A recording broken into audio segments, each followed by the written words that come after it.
இருந்தாலும் maybe sometimes அது குழப்பம் வந்துடும். என்ன ஆண்டவர் இவ்வளவு நான் உங்களுக்காக வைராக்கியமாக வாழ்றேன், உங்களுக்காக ஊழியம் செய்கிறேன், என்ன ஆண்டவரே, ஆனால் ஏற்ற நேரத்தில் அந்த கதவு திறக்கப்படும்.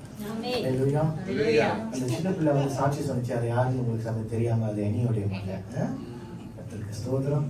எல்லாருக்கும் ஐயாவை பார்க்கும்போது பார்த்தீங்களா, கர்த்தர் அடைச்சிருக்கிற கதவை திறந்து பைக்கை கொடுத்துடுறாராம். அப்படிப்பட்ட தேவன் நம்முடைய தேவன். எத்தனை அமைச்சர். Sometimes we all look at certain things and think it's coincidence. Not everything is coincidence. Like Pastor always say, nothing is an accident in our lives. Something is a divine intervention. Somewhere in our lives, அங்கு ஒரு தெய்வீக தொடுதல் இருக்காது. நேரம் இல்லை, என்னால் முடிந்ததை சுருக்கி உங்கள் மத்தியில் வைக்க ஆசைப்படுகிறேன். There is no examples, I have no time. திருப்பி சொல்லுங்க. யோவான் 7ஆம் அதிகாரம் 28, 29, 30. அப்பொழுது இயேசு தேவாலயத்தில் உபதேசிக்கையில் சத்தமிட்டு, நீங்கள் என்னை அறிவீர்கள், நான் எங்கிருந்து வந்தேன் என்றும் அறிவீர்கள். நான் என் சுயமாய் வரவில்லை, என்னை அனுப்பினவர் சத்தியம் உள்ளவர், அவரை நீங்கள் அறியாதிருக்கிறீர்கள். நான் அவரால் வந்திருக்கிறபடியினாலும் அவர் என்னை அனுப்பி இருக்கிறபடியினாலும் நானே அவரை அறிந்திருக்கிறேன் என்றார். அப்பொழுது அவரை பிடிக்க வகை தேடினார்கள், ஆனாலும் அவருடைய வேலை இன்னும் வராதபடியினால் ஒருவனும் அவர் மேல் கை போடவில்லை. Go back to 28 and it reads like this. Then Jesus, still teaching in the temple courts, cried out, yes, you know me and you know where I am from, but I am not here on my own, but he who sent me is true, you do not know him, but I know him because I am from him and he sent me. And this they tried to seize him, but no one laid a hand on him because his time has not yet come. இந்த சூழ்நிலை, இந்த சம்பவம் எல்லாருக்குமே தெரியும். இது எப்ப நடந்ததுன்னு சொன்னா, ஆண்டவராகிய இயேசு அவருடைய ஊழியத்தின் பாதையில அவர் தம்முடைய ஜனங்கள் மத்தியில செய்த காரியங்கள், அற்புதங்கள், அவருடைய போதனைகள், அவருடைய போஷிப்பு, அவருடைய அற்புதங்கள் எல்லாவற்றையும் ஜனங்கள் அவருடைய காலத்தில் இருந்தவர்கள் அவரை பார்த்தார்கள். People looked at the Lord Jesus Christ. They saw him. They saw his miracles. They saw his provisions. They saw his intellectual thing. They knew that whatever he was doing, no one else could do. அதாவது ஆண்டவர் அந்நாளில் செய்த அற்புதங்களை வேற யாருமே செய்ய முடியாது என்று அவர்கள் உணர்ந்தார்கள். அவர் நல்ல ஒரு போதகர் சொன்னாங்க, அப்படிதான் சொன்னாங்க. அவர் அற்புதம் செய்தார், அதையும் ஏற்றுக்கிட்டாங்க. ஆனால் அவரை இரட்சகர் என்று சொல்லுகிற ஒரு பட்சம் வரும்போது அவர்கள் தயங்கினார்கள். When it came to a point where were they ready to accept the Lord Jesus as the Savior? No, they hesitated. ஏன் தெரியுமா? பாருங்க, யோவான் 6ஆம் அதிகாரம் 42வது வசனம். இவன் யோசேப்பின் குமாரனாகிய இயேசு அல்லவா? இவனுடைய தகப்பனையும் தாயையும் அறிந்திருக்கிறோமே, அப்படி இருக்க நான் வானத்திலிருந்து இறங்கி வந்தேன் என்று இவன் எப்படி சொல்லுகிறான் என்றார்கள். They said, is this not Jesus, the son of Joseph, whose father and mother we know? How can he now say, I came down from heaven? அதாவது ஏன் அவரை தேவனாய் பார்க்காதபடிக்கு இருந்தார்கள் என்று சொன்னால், அவரை நம்மில் ஒருவனாய் பார்க்க ஆரம்பித்து விட்டார்கள். Do you understand what I'm saying? They treated him as a commoner. And you know what is a commoner? Everyone is a commoner to one another here. நம்மில் ஒருவன் என்று பார்த்தார்கள். அப்படி என்றால் அன்றைக்கு அவர் ஆண்டவருடைய வேலை என்னன்னு தெரியுமா? அவர் பூலோகத்தில் இருக்கும்போது என்ன வேலை செஞ்சாரு? தமிழ்ல என்ன சொல்லுவாங்க? கார்பெண்டருக்கு தச்சன் தானே? ரைட். அவர் ஒரு தச்சனின் வேலையை செய்தார். He was a carpenter. So அங்க இருக்கிறவர்கள் அவரை எப்படி பார்த்திருப்பாங்க? என்னுடைய வீட்டுல இருக்கிற மேசையும் நாற்காலியும் இவர்தான் செஞ்சிருக்குமோ? இன்னும் ஒரு சிலர் எப்படி சொல்லியிருப்பாங்க, ஐயா நான் என்னுடைய பிள்ளை படிக்கிற பள்ளிக்கூடத்தில் இவன் இருந்தானே, அவங்க அம்மா இங்கும் அங்குமாய் போகும்போது அவங்க அம்மாவோடு போனவன் இவன் தானே என்று சொல்லி அவரை வித்தியாசமாக பார்க்காதபடிக்கு அவர்களில் ஒருவனாய் பார்த்தார்கள். அதனாலதான் அவரை இரட்சகராய் ஏற்றுக்கொள்ள முடியவில்லை. எத்தனை பேருக்கு புரிகிறது? They treated him as a commoner, thinking that he is a carpenter. His father was a carpenter. இவன் யோசேப்பின் மகன் தானே, இவன் மரியாளின் மகன் தானே, இவனுக்கு சகோதரன். அப்ப எப்படி அவரை தேவனாய் பார்க்க முடியும்? When you treat someone as a commoner when you rightfully should not, then you will never be able to put them in that higher area where they are supposed to be. Do you understand what I'm saying? இன்னைக்கு கொஞ்ச நேரம் நம்முடைய வாழ்க்கையை யோசித்து பார்ப்போம் என்று சொன்னா, நம்முடைய வாழ்க்கையில அப்படிதான். எப்படி எல்லாரும் இந்த இடத்துல என்ன சொல்லுவோம்? நான் தேவனை அறிந்திருக்கிறேன்னு சொல்லுவோம், ஞானஸ்தானம் எடுத்திருக்கிறோம் சொல்லுவோம், நான் அந்நிய பாஷையில பேசுறேன்னு சொல்லுவோம், நான் வரங்களில் செயல்படுகிறேன் என்று சொல்லுவோம். ஆனால் உண்மையால் என்ன நடக்கிறதுன்னு சொன்னா, சில நேரங்களில் எல்லாரையும் நான் சொல்ல மாட்டேன், ஆனால் இது அனுபவத்தில் I want to put it before you. This is purely based on experience. Sometimes we think we know God, but we will only know about God. Do you understand what I'm saying? நாம் தேவனை அறிந்திருக்கிறோம் என்று நாம் நினைத்து வாழும்போது உண்மையான பட்சத்தில் என்னதான் நடக்குது? நாம் தேவனை பற்றி தான் அறிந்திருக்கிறோம், அறிய தேவனை அறியவில்லை. ரெண்டுமே ஒண்ணு இல்லையா? இல்லையே. இன்னைக்கு உலகத்தில் இருக்கிற அநேகருக்கு இயேசு கிறிஸ்துவ தெரியுமானா என்ன சொல்லுவான்? எனக்கு தெரியும் சொல்லுவான். ஆனால் அவரை ருசித்து அவரை அனுபவித்த நம்ம அவரை தெரியும் சொல்ல மாட்டோம். அவர் கூட நான் வாழுகிறேன், அவர் எனக்குள் வாழுகிறார், அவருக்குள்ள நான் உறவுல இருக்கிறேன் என்று. There is only a certain people who can say that. It's not about I know Jesus. Jesus is in a relationship with me.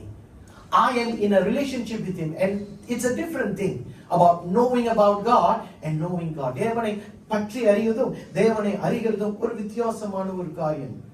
பவுலுடைய வாழ்க்கையை பார்க்கும்போது அவன் சவுலா இருக்கும்போது அவன் சபையை துன்பப்படுத்தினான். அப்படித்தானே? நான் கரெக்டா தானே பேசிக்கிட்டு இருக்கேன்? துன்பப்படுத்தினான். ஆனால் அவன் துன்பப்படுத்துவதற்கு காரணம் என்ன தெரியுமா? அவன் நினைத்தான் கிறிஸ்தவர்கள் யாரோ ஒருவன், அவன் பேர் இயேசு, அவனை தேவனாய் பார்த்து கொண்டிருக்கிறார்கள், ஆனால் அவன் தேவன் இல்லை. ஏனென்றால் நான் ஆராதிக்கிற யெகோவா மட்டும் தான் தேவன் என்று அன்றைக்கு அவர், that means he only knew about Jesus. ஆனால் என்றைக்கு அந்த டமஸ்கஸ் அனுபவம், that moment when he had that experience in the road of Damascus with the Lord Jesus, he no more knew about Jesus, but he started to know Jesus. Do you understand? Amen. There is always a difference down here.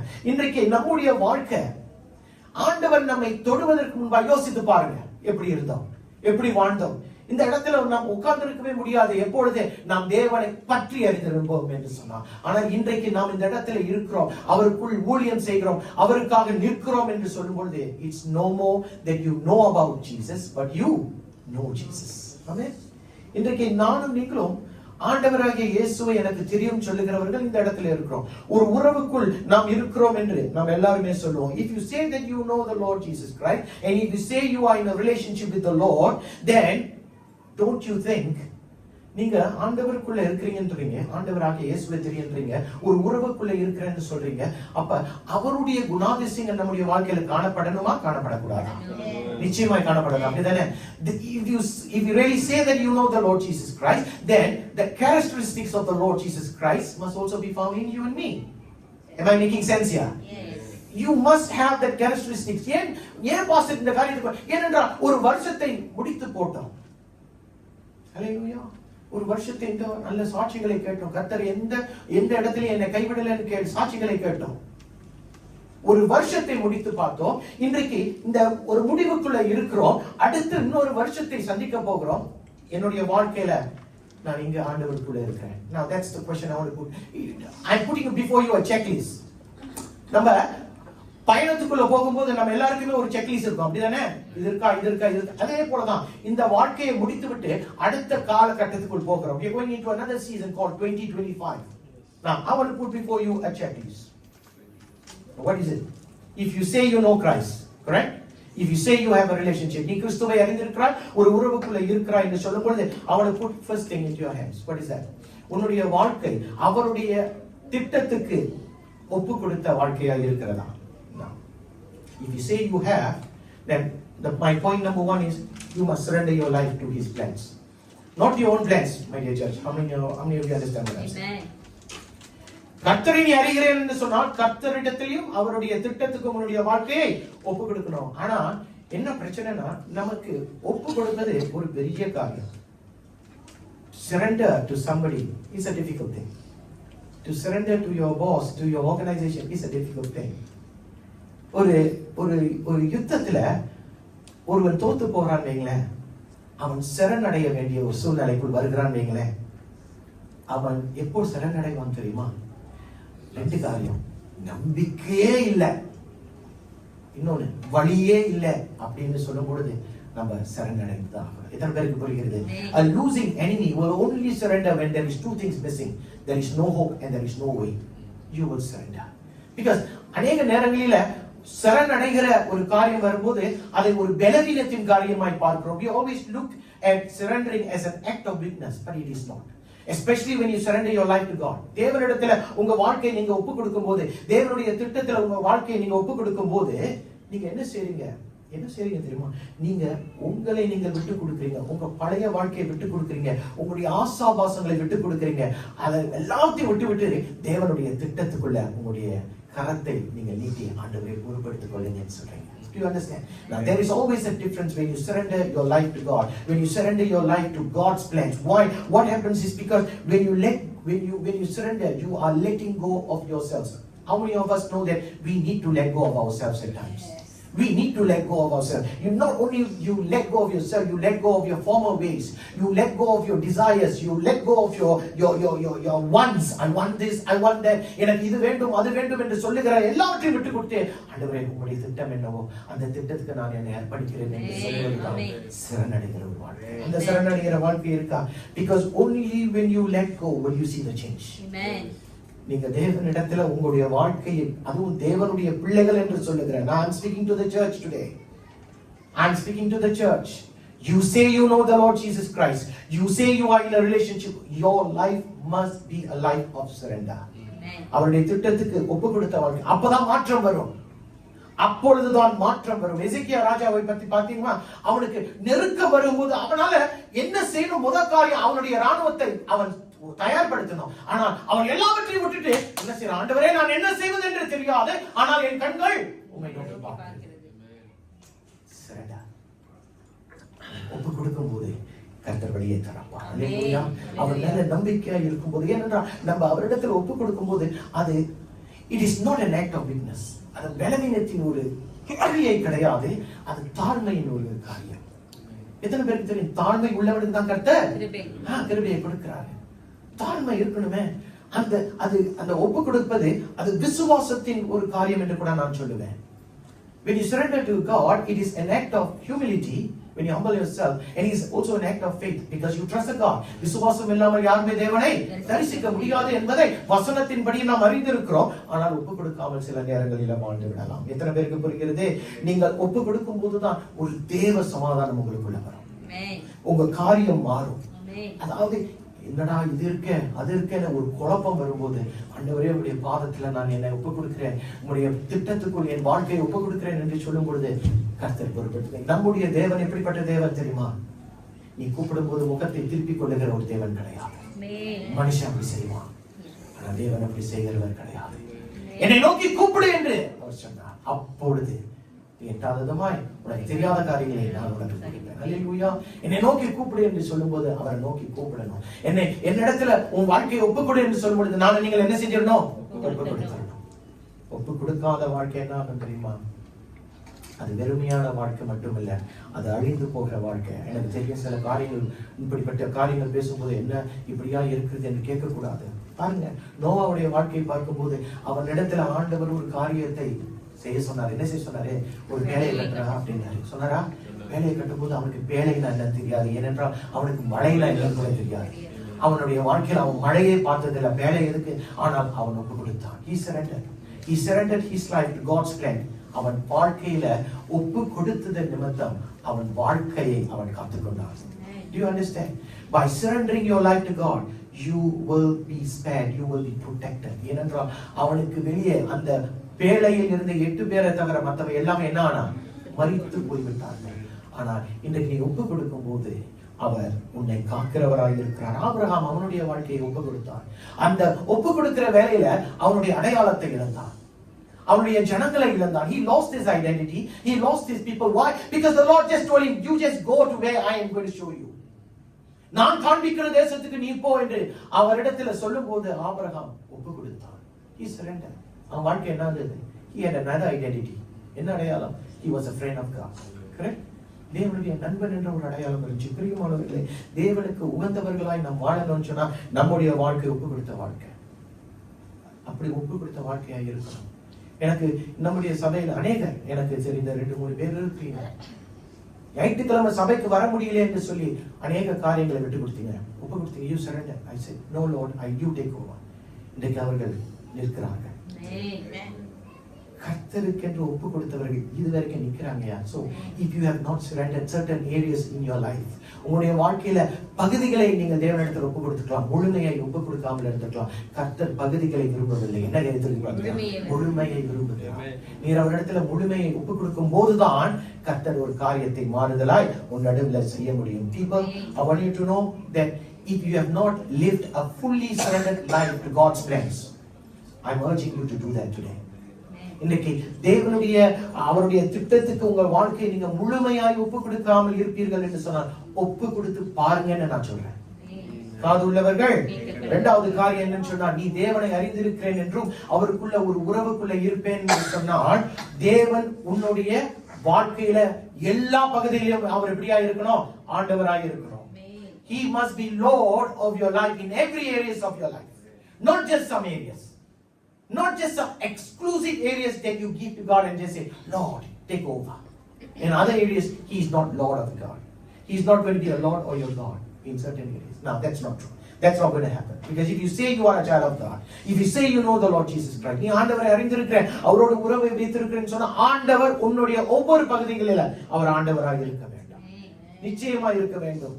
ஏனென்றால் அவர் உன்னுடைய ஆண்டவராய் இருப்பார் என்று சொன்னா அவர் உன்னை காத்துக் கொள்ளுகிறவராய் இருப்பார், உனக்கு இரட்சகராய் இருப்பார், உன்னை மீட்டுக் கொள்ளுகிறவராய் இருப்பார், உனக்கு துணையாளராய் இருப்பார், உன்னை ஆதரிக்கிறவராய் இருப்பார், உன் வாழ்க்கையில அதிசயம் செய்கிறவருமாய் இருப்பார். அப்ப இன்றைக்கு நீ உன்னுடைய வாழ்க்கையில ஆண்டவர் நீங்க தான் என்று உங்களுடைய வாழ்க்கையில ஒவ்வொரு பகுதியில நீங்க அவருக்கு இடத்தை கொடுத்திருக்கீங்க. If you open up every areas of your life and to say that Lord, you are Lord of that every areas, would you be able to say that? நான் கையை தூக்க சொன்னா எனக்கு எத்தனை கை வரும்னு கூட தெரியும். கையெல்லாம் தூக்க வேணாம், நான் பயந்துருவேன். புரியுதுங்களா நான் என்ன சொல்ல வரேன்?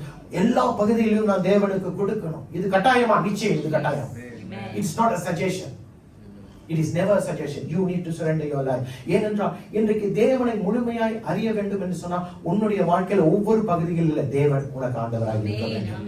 உன்னுடைய வாழ்க்கை கீழ்ப்படிந்த ஒரு வாழ்க்கையாய் காணப்பட வேண்டுமா? தேவன் உன்னுடைய வாழ்க்கையில ஆண்டவராக இருக்க வேண்டும். ஏனென்றால் அப்படியாய் வாழும்போது, அதாவது வசனம் என்ன சொல்லுது?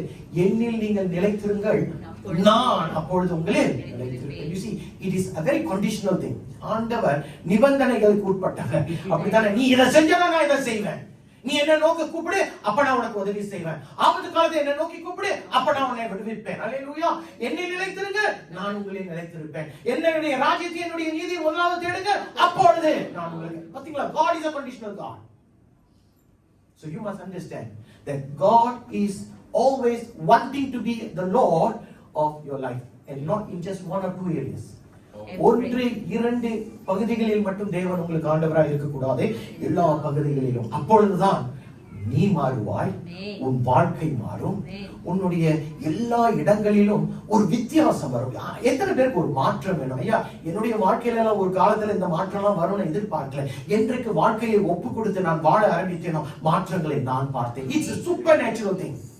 It is nothing to do with your effort. உன்னுடைய சுயத்தினால உன்னால எதையுமே சாதிக்க முடியாது. ஆனால் என்றைக்கு ஆண்டவர் உன்னுடைய வாழ்க்கையில ஒவ்வொரு பகுதிகளில் அவர் ஆண்டவராய் இருக்கிறாரோ காரியம் மாறுதலாய் முடியும். ஆமென். உன்னுடைய பேச்சு மாறும், உன்னுடைய பாவனை மாறும், உன்னுடைய குணாதிசயங்கள் வித்தியாசமாய் இருக்கும். ஜனங்கள் உன்னை பார்ப்பார்கள். ஜனங்கள் உன்னை பார்த்து இவளிடத்துல ஒரு மாற்றம் இருக்கிறது என்று சொல்லி கர்த்தரை துதிப்பார்கள். அவர் உன்னை நடத்துகிறவராய் இருப்பார். ஒரு காலத்துல எப்படிதான் இருந்துச்சு? It's all about as.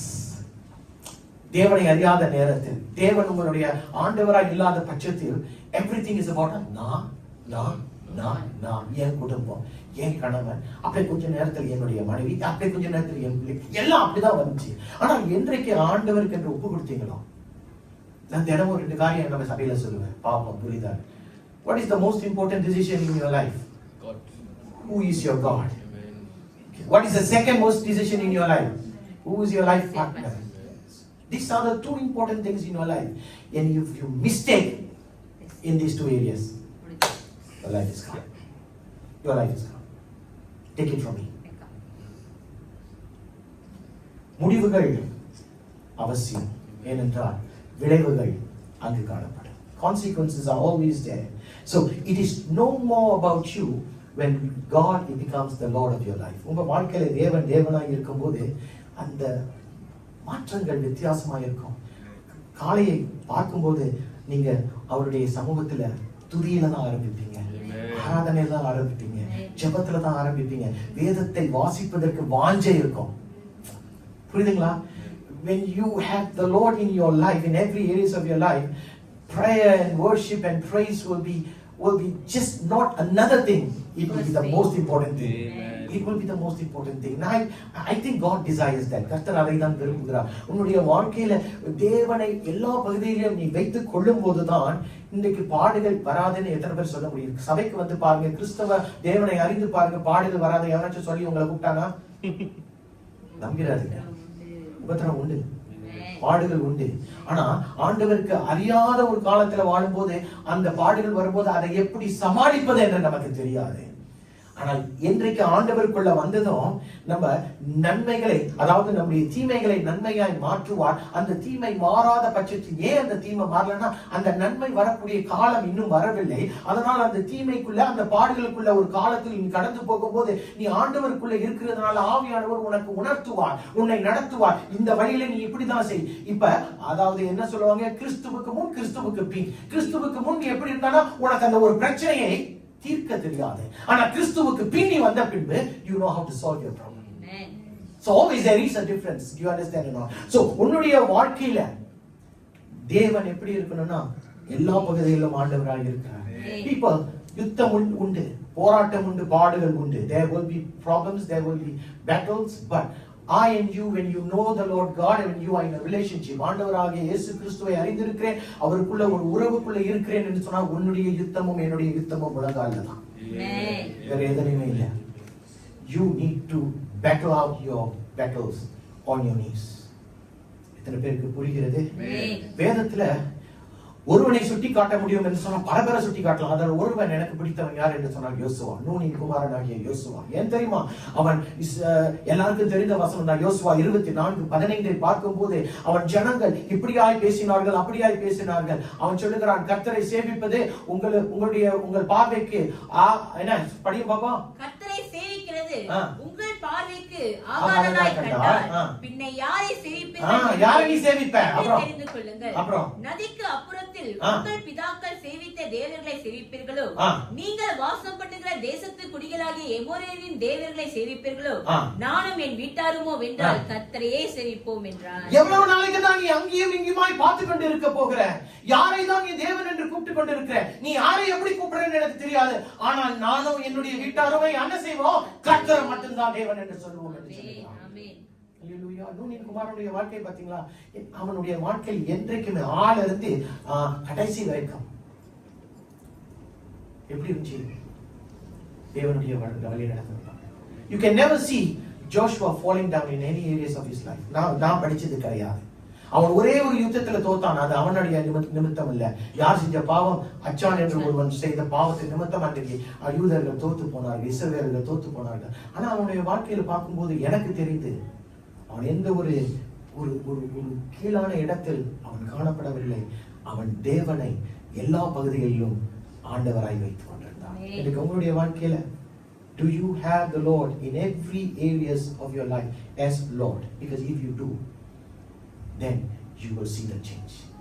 And if you don't, அப்படியே இல்லாத பட்சத்தில் இன்றைக்கு உங்களுடைய ஒவ்வொரு பகுதிகளில் ஆண்டவரை தேவனாய் வைத்துக் கொள்ளுங்க. அப்பொழுதுதான் மாற்றத்தை உங்களால் பார்க்க முடியும். நீங்கள் தேவனுக்குள்ள இருக்கிறீங்க, நான் அவரை அறிந்திருக்கேன், ஒரு உறவுக்குள்ள இருக்கிறீங்கன்னு சொன்னா மூன்றாவது காரியம் என்ன தெரியுமா? அவரை எப்படி தேடணுமா? தொடர்ந்து தேடணும். அவரை தொடர்ந்து தேடணும். அப்ப அவரை தொடர்ந்து தேடும் போதுதான் அவரிடத்திலிருந்து கற்றுக்கொள்ள காரியங்களை கற்றுக்கொள்ள முடியும். Now, the key word here is continuous. It's not just seek the Lord.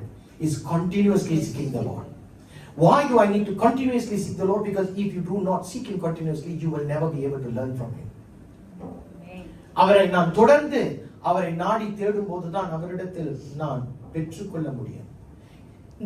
இந்த கிறிஸ்தவ பாதையில என்றைக்கு நாம் காலை எடுத்து வைத்தோமோ அதுல முதல் வார்த்தை என்ன தெரியுமா? நம்ம சொன்னோமோ சொல்லலையோ, but the key word when I surrendered my life to God was I surrender. Amen. Because salvation is all about surrendering our lives to God. தேவனிடத்துல நான் அவரிடத்துல வரும்போது ஒரு உறவுக்குள்ள இருக்கிறேன் என்று சொல்லும்போது இந்த முதல் காரியம் என்னவென்று சொன்ன ஒப்பு கொடுத்தேன். நம்ம ஒப்பு கொடுத்தோம். அப்ப இந்த ஒப்பு கொடுத்த எது வரைக்கும் பாஸ்டர் என்று சொல்லும்போது வாழ்க்கை முடிகிற வரைக்கும். It is not temporary. இந்த ஒப்பு கொடுத்தல இந்த சரண்டர் என்ற வார்த்தை சும்மா அப்படியே ஆரம்பிச்சுட்டு இருந்த நடுவில் விட்டு தள்ளிட்டு போறது கிடையாது. அது கடைசி வரைக்கும் இருக்கக்கூடிய ஒரு காரியம். So it's a continuous till that our journey ends. பாடுகள் வரும்போது என்ன தெரியுமா நடக்கும்? நீ தொடர்ந்து செய்யாம இருக்கும்போது you will stop pursuing God. There are many people that I know.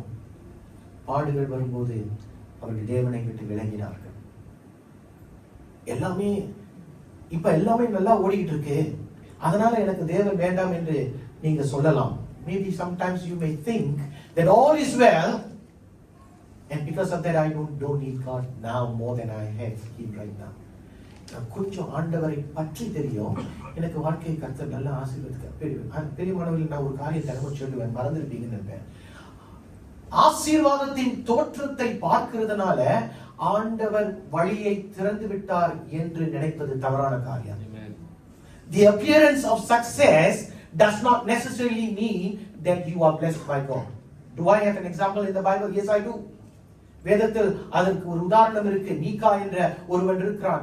நான் நினைக்கிறேன் நீதி ஜட்ஜஸ், புக் ஆஃப் ஜட்ஜஸ், என்ன நியாயாதிபதிகள் நினைக்கிற 17வது அதிகாரம், டைம் இல்ல, மணி 1வது டைம் இல்ல. நியாயாதிபதிகள் 17வது அதிகாரத்துல நினைக்கிற மீகா என்ற ஒருவன் இருக்கிறான் அப்படின்னு இருக்கா? அவனை குறிச்சு நீங்க படிங்க. ஏனென்றால் அவனுடைய வாழ்க்கையில எல்லா பகுதியிலும் கதவுகள் திறக்கப்பட்டது. அவன் நினைச்சா ஆஹா ஆசீர்வதிக்கிறாரு, இப்படி பண்றாரு, அப்படி கடைசி என்னதுமா நடக்குது? அவன் செய்த ஒரே ஒரு முட்டாள்தனத்தினால அவனுடைய கோத்திரமே விக்கிர ஆராதனை வழிபாடுகளுக்குள் கடந்து போனது. So the appearance of success does not necessarily mean God is blessing you. You must understand this. The church must be fully aware, because you need to continuously seek God so that you will be able to learn. Christian journey, the life behind Christ is not a one-time thing. It is an ongoing thing. ஒவ்வொரு நிமிஷம் நம்ம போகிற பாதையில தேவன் நம்மை நடத்தி கொண்டே இருக்கணும். நீங்க அவருக்குள்ள நடத்தப்படும் போதுதான் அவர் உங்களுக்கு கற்றுக் கொடுக்கிறவராக இருக்கிறார். புரியுதுங்களா என்ன சொல்றேன்? பவுல் என்னைக்கு ஆண்டவரை அறிந்து கொண்டானோ அவனுக்கு வேற எதுவுமே முக்கியமாய் படல. அவன் தொடர்ந்து அவன் அரபிய அந்த டெசர்ட்டுக்குள்ள, வனாந்தரத்துக்குள்ள அவன் கடந்து போனான் என்று வசனம் சொல்லுது. ஆவியானவர் அவருக்கு கற்றுக் கொடுத்தார் என்று சொல்லப்படுகிறது. இன்றைக்கு அப்போஸ்தலன் பவுலை போல இன்னொரு அப்போஸ்தலன் இருக்கவும் முடியாது, இனிமேல் வரவும் முடியாது. புரியுதுங்களா?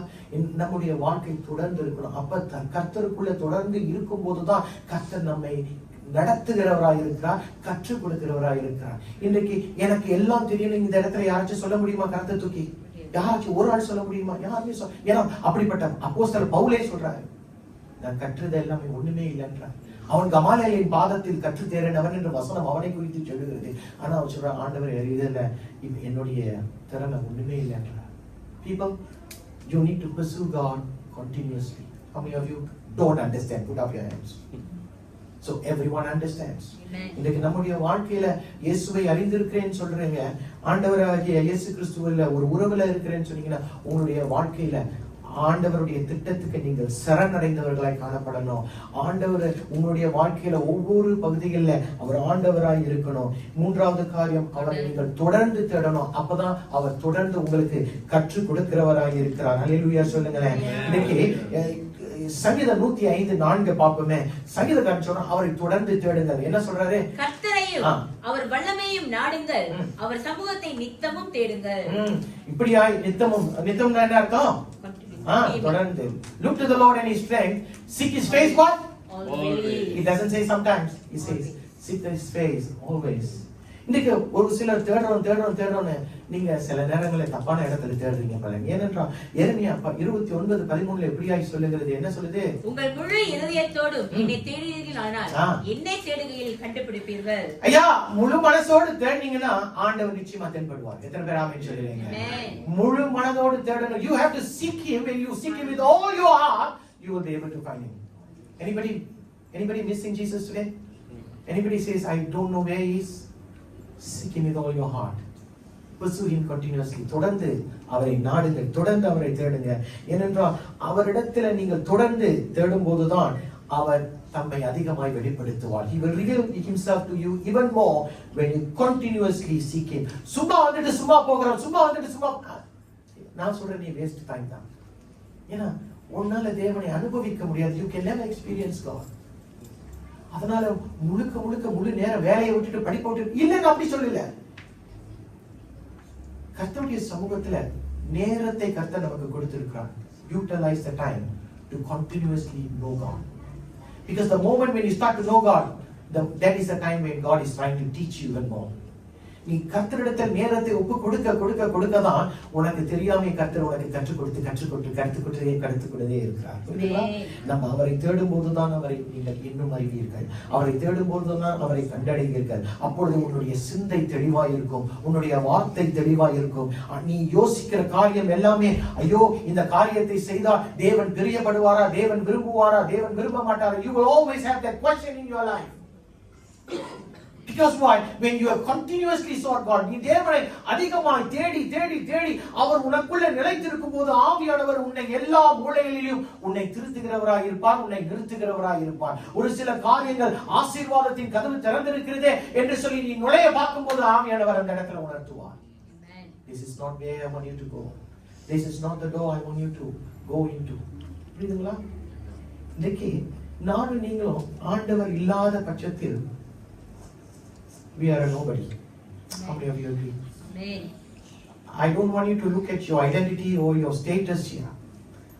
When you do not have God, தேவன் உங்கள் பட்சத்தில் இல்லை என்று சொன்னால் தேவனுடைய பார்வையில் you are a nobody. You are a nobody. யோசுவா மோசேயை பார்க்காத வரைக்கும் he was a nobody. Timothy பவுலை பார்க்காத வரைக்கும் he was a nobody. Elisha எலியாவை பார்க்காத வரைக்கும் he was a nobody. இன்னைக்கு நானும் நீங்களும் ஆண்டவரை பார்க்காத வரைக்கும் you are nobody. I don't know how many of you will agree with me, but I'm stating a fact down here. It is not a fiction story, but it's a fact. Without God, you are nobody. நான் இன்றி உங்களால் ஒன்றும் செய்ய இயலாது, ஒன்றும் செய்ய முடியாது. So never think that you have it all, that God is second in your life. God has to be first in your life. நம்முடைய வாழ்க்கை ஒவ்வொரு பகுதியிலும் தேவன் தான் முதன்மை. என்னுடைய வேலை எஸ் தேவனுக்கு அப்புறம் தான். என்னுடைய உறவுகள், என்னுடைய மனைவி, என்னுடைய கணவன் எல்லாம் தேவனுக்கு அப்புறம் தான். தேவன் என்றைக்குமே இருக்கக்கூடிய இடம் அந்த முதன்மை. அந்த முதன்மையில நீங்க வச்சீங்கன்னா உங்க வாழ்க்கை எல்லாவற்றிலையும் நீங்க முதன்மையில இருப்பீங்க. இல்லன்னா நீங்க கீழே தான் இருப்பீங்க. ஏன் ஆண்டவரே என்ன கீழே வச்சுட்டீங்க கேள்வியே கேட்க கூடாது. நான்காவது காரியம், நீ ஆண்டவருக்குள்ள இருக்கிறாய், அவருக்குள்ள ஒரு உறவுக்குள்ள இருப்பாய் என்று சொன்னால் அவருடைய ஐக்கியத்துல நீ தொடர்ந்து இருக்க வேண்டும். Now, this is not a suggestion. This is an instruction. If you think you are in Christ and you say you are in Christ, நீ கிறிஸ்துவுக்குள்ள இருக்கிறேன் என்று சொல்லுகிறவனாம், அவருக்குள்ள ஒரு உண்மையான உறவுல இருக்கிறேன் என்று சொல்லுகிறவர்களா இருப்பீர்கள் என்று சொன்னா அவருடைய ஐக்கியத்துல நீங்க தொடர்ந்து நிக்கணும். கிரேக்க மொழியில இந்த ஐக்கியம் என்பதற்கு ஒரு வார்த்தை இருக்கிறது.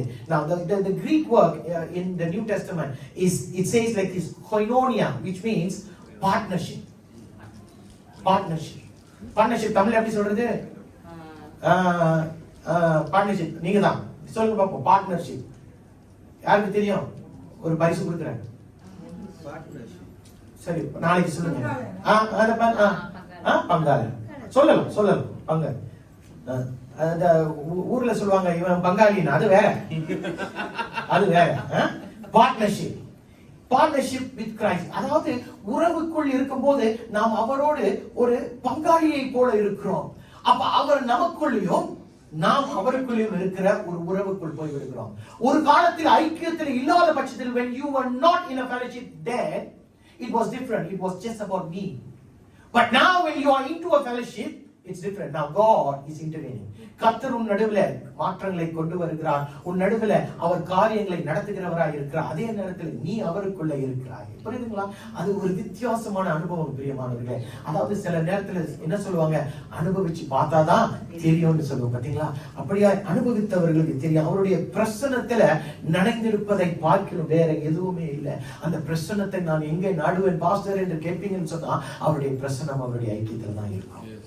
When you are in a fellowship with Him, you can never miss His fellowship. How many of you understand? Sorry, excuse me. You will never miss His presence.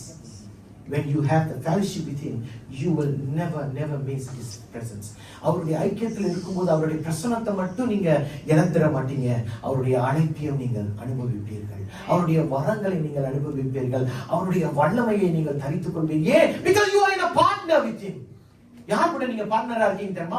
வானத்தையும் பூமியும் உண்டு பண்ணினவரோடு நீங்கள் ஒரு பார்ட்னர்ஷிப்ல இருக்கீங்க. So fellowship, is it important? Yes, fellowship with one another is important, but fellowship with God is vital, is key in our lives. நம்முடைய வாழ்க்கையில முக்கியமானது என்னவென்று சொன்னா ஒரு தேவனோடு இருக்கிற ஒரு ஐக்கியம். அந்த ஐக்கியம் உலகத்தோடு நின்றுமா? சொல்லுங்க பாப்போம். இந்த உலகத்துல நானும் நீங்களும் மரித்த பின்பு இந்த ஐக்கியம் நின்றுமா? நிற்கவே நிற்காது. ஏனென்றால் கர்த்தர் இந்த உறவிலிருந்து இந்த ஐக்கியத்திலிருந்து அடுத்த ஒரு ஐக்கியத்துக்குள் உன்னை கொண்டு போயிடுவார். So the fellowship you need to have with him in heaven has to begin where? Has to begin here. Has to begin on earth. அந்த ஐக்கியம் அங்கு தொடர வேண்டும் என்று சொன்னால் இங்கே துவங்க வேண்டும். ஆமென். இன்னைக்கு ஐக்கியம் என்று சொல்லும் பொழுது நானும் நீங்களும் ஃப்ரெண்ட்ஸ் தானே அப்படின்னு சொல்றது fellowship நான் அப்படி பேசல. I'm talking about when you say you have a fellowship means you will always honor God as the boss. Correct? Yes, we are in a fellowship. We are partners. But even in a partnership there is a hierarchy. There is a managing director. Am I right to say that? In a business structure, there's always a managing director and then followed by directors. But they are all in a partnership. அதே போலதான் என்றைக்கும் அந்த உறவுல இருக்கும்போது ஆண்டவர் தான் என்னை நடத்துகிறவர் என்று சொல்லுகிற பட்சத்தில் that relationship is no more casual. அந்த உறவு casual என்று சொல்லும்போது சாதாரணமானது இல்ல. It becomes more intimate. It becomes more, what is the word?